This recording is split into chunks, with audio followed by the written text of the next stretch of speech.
అంటే ఈ లాస్ట్ 2 వారాల నుంచి పెద్దగా సినిమాలు లేకపోవడం వల్ల ప్రొడ్యూసర్లు ఎవరో దొరకట్లే ఈ క్వశ్చన్ అడగడానికి. అంటే on the record, of the record మాట్లాడుతూ ఉంటాం కానీ దొరికేసాయి రోజు మీరు దొరకరులేండి అంత ఈజీగా. కానీ అదే ఇప్పుడు ఇండస్ట్రీలో ఒక ఇష్యూ జరుగుతుంది సార్, ఈ థియేటర్స్ బంద్ చేయాలని, బంద్ చేయకూడదని. మీరు చిన్న సినిమాలు మీడియం రేంజ్ సినిమాలతో చేస్తున్నారు, ఇప్పుడు పెద్ద సినిమాతో, ఇప్పుడు రాజాసాబ్ లాంటి పెద్ద సినిమాతో అసోసియేట్ కూడా అయ్యారు. అసలు ఏంటి ఈ ఇష్యూ గురించి ఏంటి ఒపీనియన్ ఏంటి? అంటే మీ పర్సనల్ ఒపీనియన్ ఏంటి, ఇండస్ట్రీ పర్స్పెక్టివ్ ఏంటి? నా పర్సనల్ ఒపీనియన్ ఏంటంటే అండి, ఈ పర్సంటేజ్లు, రెంట్లు, షేర్లు వీటికన్నా కూడా ఆడియన్స్ దగ్గర నుంచి ఒక కంప్లైంట్ ఉంది సినిమాల మీద. దాన్ని మనం ఎంత సీరియస్గా తీసుకుంటున్నాం. అలాగే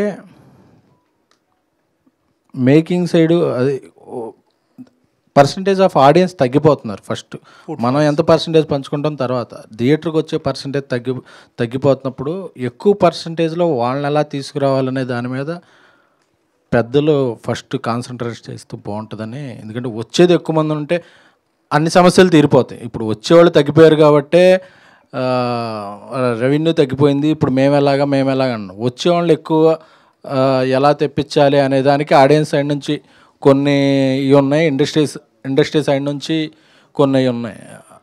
అవి రెక్టిఫై జరిగితే ముందు బాగుంటుంది అనేది నా ఇది. ఎందుకంటే ప్రతి చోట చూసేది ఏంటంటే టికెట్ రేట్స్ గురించి మాట్లాడుతున్నారు. అలాగే మధ్యలో ఈ పాప్కార్న్, కూల్ డ్రింక్స్ దీనివల్ల మేము దూరం అయిపోతున్నామని మాట్లాడుతున్నారు. దాన్ని ఎలా అడ్రస్ చేయాలి? అలాగే ఇతర స్టేట్స్లో ఫ్లెక్సిబుల్ టికెటింగ్ ఉంటుంది అక్కడ. ఎందుకంటే మార్నింగ్ షోకి వచ్చే ఆడియన్స్ తగ్గిపోతున్నారు, ఈవినింగ్ షోస్ బాగుంటున్నాయి, అలాగే వీకెండ్స్ బాగుంటున్నాయి.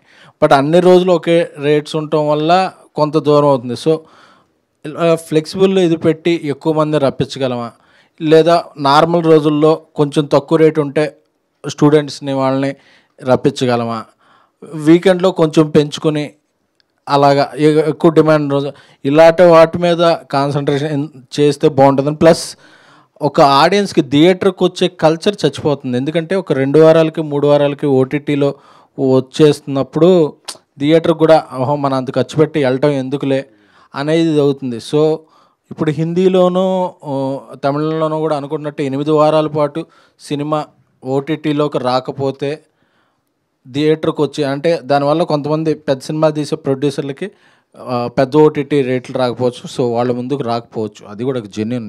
బట్ అలా అనుకుని అందరం 2 వారాలకి 3 వారాలకి ఇచ్చుకుంటూ వెళ్ళిపోతుంటే ఆడియన్స్ థియేటర్కి వచ్చేదే. అంటే మీరు చెప్పే ఇది నిజమైన ఎగ్జిబిటర్కి కానీ డిస్ట్రిబ్యూటర్కి కానీ మనం చేసే ఫేవర్ ఏంటంటే ఎంతకాలం దాన్ని ఓటీటీలో రాకుండా ఉంచితే అదే. ఎందుకంటే అప్పుడు థియేటర్కి ఎక్కువ ఈ సినిమా రావట్లేదు కాబట్టి మనం చూద్దామని కల్చర్ మళ్ళీ పెరుగుద్ది.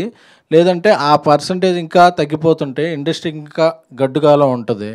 ఎందుకంటే అలాగే నాన్ థియేట్రికల్ రెవెన్యూ కూడా ఇప్పుడు తగ్గిపోయింది. బట్ అది మన ఆర్టిస్టులు అందరికీ కూడా పూర్తిగా ఇంకా ఇదోలా. సో వాళ్ళ రెమ్యునరేషన్స్ అలాగే ఉన్నాయి.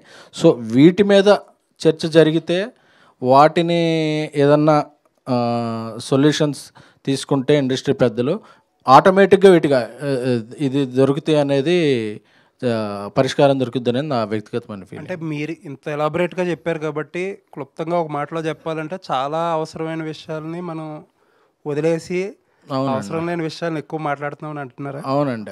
ఇప్పుడు గుండె నొప్పి వచ్చిందని పేషెంట్ హాస్పిటల్కి వస్తే అడిగి ఫేషియల్ చేద్దామా, పెడిక్యూర్ చేద్దామా అన్నట్టు ఉంది. అసలు ఫస్ట్ మనం చూసుకోవాల్సిన రూట్ దీంట్లో చాలా ప్రాబ్లమ్స్ ఉన్నాయి, వాటిని అడ్రస్ చేయట్లేదు మనం. అది నా పర్సనల్ ఫీలింగ్ అండి, కొంతమంది ఫీల్ అవ్వచ్చు. Thank you.